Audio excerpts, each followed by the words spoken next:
In the late 1970s, hundreds of young girls began vanishing across Colombia, Peru, and Ecuador. No one knew where they were going, until police captured a man who would calmly admit to one of the largest body counts in history. His name? Pedro López, the monster of the Andes. In the 1970s, López drifted through South America. His victims were almost always the same: young girls, often from poor rural communities or indigenous villages. He had a disturbingly simple method. He'd approach them in markets or on roadsides, offer small gifts, food, or the promise of work, then lead them to remote areas. According to López, he killed quickly, then left the bodies in shallow graves, often in groups because he liked to visit them later.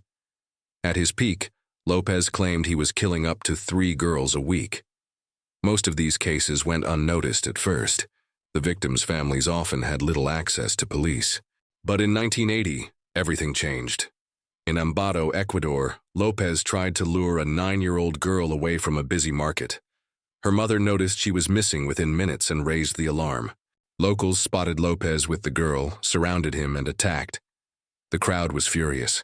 They'd heard rumors of missing children for months. By the time police arrived, they had to pull López out before the mob killed him on the spot. Once in custody, López calmly told detectives they were lucky to have caught him, because he had killed hundreds of girls across 3 countries. At first, police didn't believe him, but López led them to mass graves containing dozens of victims, with details only the killer could know.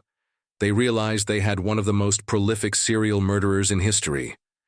In Ecuador, authorities officially tied him to 110 murders, but López insisted the real number was closer to 300.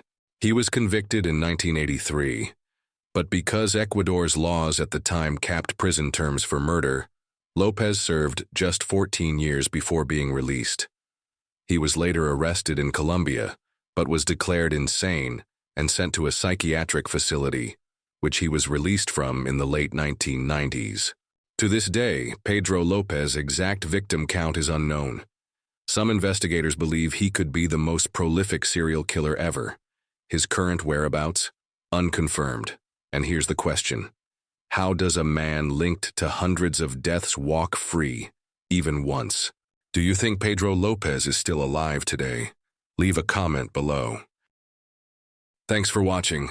Don't forget to like, share, and subscribe, and as always, look twice. Monsters blend in.